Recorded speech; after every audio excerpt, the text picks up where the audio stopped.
IndiGo సంక్షోభాన్ని అడ్డుపెట్టుకుని విమానయాన సంస్థలు ప్రయాణికులను దోచుకోవడంపై కేంద్రం మండిపడింది. టికెట్ రేట్లు 10 రెట్లకు పైగా పెంచి అమ్మటంపై ఆగ్రహాన్ని వ్యక్తం చేసింది. విమాన టికెట్ ధరలపై నియంత్రణ విధించింది. విమానయాన సంస్థలకు ఆదేశాలు జారీ చేసింది. 500 కిలోమీటర్ల దూరం వరకు గరిష్టంగా 7,500 మాత్రమే వసూలు చేయాలని సూచించింది. 500 నుంచి 1000 కిలోమీటర్ల వరకు గరిష్టంగా 12,000 రూపాయలు మాత్రమే వసూలు చేయాలి. 1000 నుంచి 1500 కిలోమీటర్ల వరకు 15,000, ఆపై దూరానికి గరిష్టంగా 18,000 మాత్రమే టికెట్ రేట్ ఉండాలని కేంద్రం ఆదేశించింది.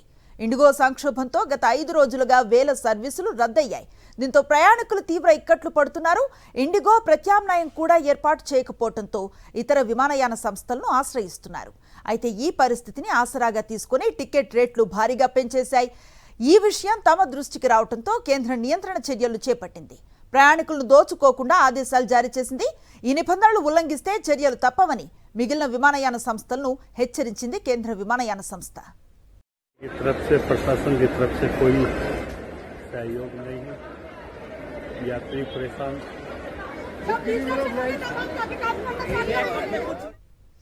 ఇదే అంశంపై పూర్తి సమాచారాన్ని అందిస్తారు మా ఢిల్లీ కరెస్పాండెంట్ వెంకటేష్.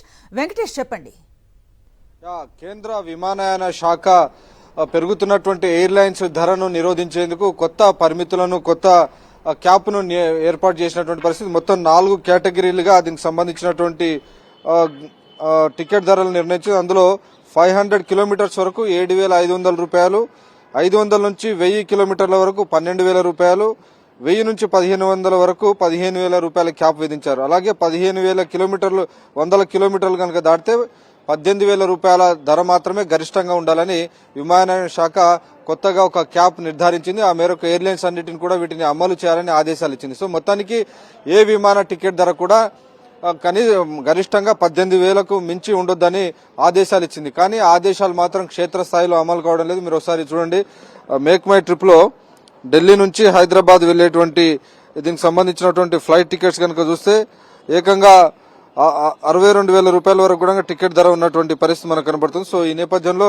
కంప్లీట్ గా దీనికి సంబంధించినటువంటి ఆదేశాలు ఏవి కూడా సంపూర్ణంగా అమలు కానటువంటి పరిస్థితి అయితే మనకు కనబడుతుంది. సో ఇది మేక్ మై ట్రిప్ సంబంధించినటువంటి వెబ్సైట్. ఈ వెబ్సైట్ లో కనుక చూస్తే టికెట్ ధరలు చాలా హైయెస్ట్ గా మనకు కనబడుతున్నటువంటి పరిస్థితి మనం చూస్తున్నాం. సో ఈ నేపథ్యంలో కేంద్ర ప్రభుత్వం ఇచ్చినటువంటి ఆదేశాలు క్షేత్రస్థాయిలో అమలు అవుతున్నాయా లేదా అనేది మాత్రం కొంత అనుమానాస్పదంగా కనబడుతున్నటువంటి పరిస్థితి మనం చూస్తున్నాం. సో మొత్తానికి కేంద్ర ప్రభుత్వం అయితే కొన్ని స్ట్రిక్ట్ గైడ్ లైన్స్ అయితే అమల్లోకి తీసుకొచ్చింది. కానీ ఆ గైడ్ లైన్స్ ఇంకా క్షేత్రస్థాయిలో అమలు కానటువంటి సందర్భం మనకు కనబడుతుంది. ఒక్కొక్క చోట ఒక్కో రూట్ లో లక్షల రూపాయల వరకు కూడా ఆ క్యాప్ ₹1,00,000 వరకు కూడా ఎయిర్లైన్స్ టికెట్లు అమ్ముకుంటున్నటువంటి పరిస్థితి మనం చూసాం. సో ఇండిగో సంక్షోభం కారణంగానే మిగిలినటువంటి విమానయాన సంస్థలన్నీ కూడా ఈ రకమైనటువంటి ప్రైస్ సర్జింగ్ చేసి అధిక ధరలకు అమ్ముకుంటూ ప్రయాణికులందరినీ కూడా నిలువు దోపిడీ చేస్తున్నటువంటి పరిస్థితి చూస్తున్నాం. సో ప్రయాణికుల బాగోగులు చూడాల్సినటువంటి కేంద్ర విమానయాన శాఖ మంత్రి రామ్మోహన్ నాయుడు మాత్రం కేవలం సమీక్షలు, ప్రకటనలతోనే సరిపెడుతున్నారు తప్ప క్షేత్రస్థాయిలో అవి అమలవుతున్నాయా లేదా అనేటువంటి ఒక పర్యవేక్షణ ఉండడం లేదు. తాము ఆ ఆర్డర్స్ ఇచ్చేశాము, సో అవి అమలవుతాయనేటువంటి ఒక దాంట్లో భ్రమల్లో ఉంటున్నటువంటి పరిస్థితి.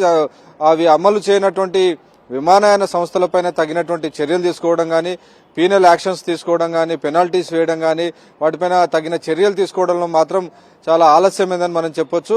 సో ఇప్పుడు విధించినటువంటి క్యాప్ కూడా టూ లిటిల్ టూ లేట్ అనేటువంటి ఒక అభిప్రాయం వినిపిస్తుంది. 5 రోజుల తర్వాత కేంద్ర విమానయాన శాఖ కళ్ళు తెరిచి ఇప్పుడు ప్రయాణికుల పెద్ద ఎత్తున గగ్గోలు పెడుతుంటే, ప్రయాణికులు కష్టాల పాలవుతుంటే 5 రోజుల తర్వాత మాత్రం ఈ పరిస్థితి, 5 రోజుల తర్వాత మాత్రం దీన్ని టికెట్ ధరలను నియంత్రిస్తున్నట్టుగా కేంద్ర ప్రభుత్వం కొద్దిసేపటి కిందట క్యాప్ సంబంధించినటువంటి ఆర్డర్స్ పాస్ చేసింది. కానీ ఆర్డర్స్ కూడా క్షేత్రస్థాయిలో వెంటనే అమలయ్యేటువంటి పరిస్థితి మాత్రం మనకు కనిపించట్లేదు.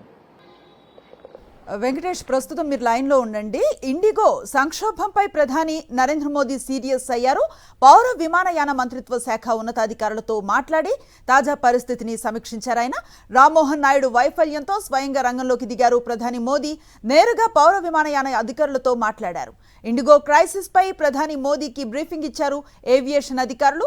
సాధారణంగా ఇలాంటి పరిస్థితుల్లో సంబంధిత శాఖ మంత్రితో మాట్లాడి పరిస్థితిని సమీక్షిస్తారు ప్రధాని. అయితే రామ్మోహన్ నాయుడు పనితీరులో ప్రధాని తీవ్ర అసంతృప్తిని వ్యక్తం చేశారు. ఈ నేపథ్యంలోనే ఆయన్ను ప్రధానితో సమీక్షకు పీఎంఓ పిలవలేదని తెలుస్తోంది. తక్షణమే సర్వీసుల పునరుద్ధరణకు చర్యలు చేపట్టాలని ఇండిగోను ఆదేశించింది ప్రధానమంత్రి కార్యాలయం. ఈ అంశంపై కూడా మా కరెస్పాండెంట్ వెంకటేష్ అడిగి మరింత సమాచారం తెలుసుకునే ప్రయత్నం చేద్దాం. వెంకటేష్, చెప్పండి. కేంద్ర విమానయాన శాఖ మంత్రి రామ్మోహన్ నాయుడు పనితీరుపైన ప్రధానమంత్రి నరేంద్ర మోడీ తీవ్ర అసంతృప్తితో ఉన్నారు. ఆ నేపథ్యంలోనే ఆయన నేరుగా రంగంలోకి దిగారు. విమానయాన శాఖ పైన సమీక్ష నిర్వహించారు. ఇండిగో సంక్షోభం కారణంగా దేశవ్యాప్తంగా లక్షలాది మంది ప్రయాణికులు విమానాశ్రయాల్లో పడిగాపులు పడుతున్నారు. తీవ్రమైనటువంటి అవస్థలు పాలవుతున్నటువంటి పరిస్థితి. సో దీన్ని అనేక ఎయిర్లైన్స్ సొమ్ము చేసుకుంటూ వాళ్ళని నిలువు దోపిడీ చేస్తున్నటువంటి నేపథ్యంలో ప్రధానమంత్రి నరేంద్ర మోడీ స్వయంగా రంగంలోకి దిగి ఆ ఎయిర్లైన్స్ కి సంబంధించిన ఏవియేషన్ అధికారులతో స్వయంగా ఆయన మాట్లాడారు. పరిస్థితిని అదుపులోకి తీసుకోవాలని చెప్పి ఆదేశాలు ఇచ్చారు. సో ప్రధానమంత్రి నరేంద్ర మోడీ జోక్యం చేసుకున్న తర్వాతనే కేంద్ర విమానయాన శాఖ నుంచి ఈ విమాన ఛార్జీలకు సంబంధించినటువంటి క్యాప్ను నిర్దేశిస్తూ కొద్దిసేపటి కిందట ఆదేశాలు వెలువడ్డాయి. సో ప్రధానమంత్రి నరేంద్ర మోడీ జోక్యం చేసుకున్నంత వరకు కూడా కేంద్ర విమానయాన శాఖ మంత్రి రామ్మోహన్ నాయుడు పూర్తిగా చేతులు ఎత్తేశారు. ఒకవైపు నారా లోకేష్ ఈ పరిస్థితిని పూర్తిగా సమీక్షిస్తున్నారని రామ్మోహన్ నాయుడును డమ్మీగా మార్చినటువంటి పరిస్థితి మనం చూసాం.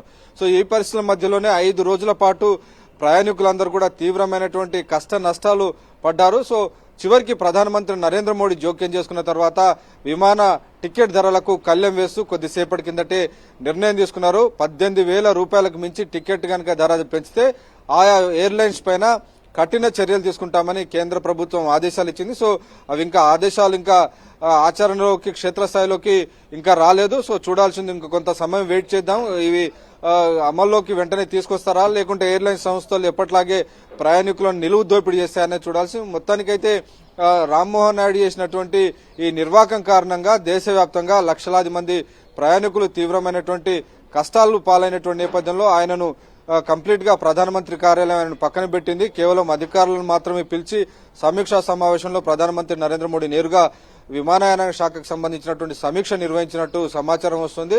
అయితే రామ్మోహన్ నాయుడు మాత్రం తాను ఎంపిక చేసుకున్నటువంటి కొన్ని ఛానల్స్ ను పిలిచి వాటికి ఇంటర్వ్యూలు ఇవ్వడం, తాము ప్రకటనలు ఇవ్వడం తప్ప క్షేత్రస్థాయిలో దీనికి సంబంధించినటువంటి పర్యవేక్షణ ఇస్తున్నటువంటి ఆదేశాలు అమలవుతున్నాయా లేదనేటువంటి పర్యవేక్షణ పట్టించుకునేటువంటి పరిస్థితి లేదు. సో కేవలం కంటి తుడుపు ప్రకటనలకు మాత్రమే పరిమితమయ్యారు. 5 రోజుల తర్వాత మేల్కొని మాత్రమే ఇప్పుడు ఆదేశాలు ఇవ్వడంతో ఇది కేవలం టూ లిటిల్ టూ లేట్ అనేటువంటి ఒక వాదన వినబడుతుంది. సో ఈ మొత్తం పరిస్థితిని కూడా అవకాశంగా మార్చుకున్నటువంటి ఇతర ఎయిర్లైన్ సంస్థలు పెద్ద ఎత్తున ఎయిర్లైన్స్ టికెట్ ధరలను పెంచాయి. ఇంకోవైపు రైళ్లలో కూడా వెళ్లేందుకు ప్రయాణికులు వెళ్తుంటే అక్కడ కూడా బ్లాక్ టికెటింగ్ చేసి కొన్ని వేల రూపాయలు ప్రయాణికుల నుంచి దండుకుంటూ ప్రయాణికులను దోపిడీకి గురి చేస్తున్నటువంటి పరిస్థితి మనకు కనబడుతుంది.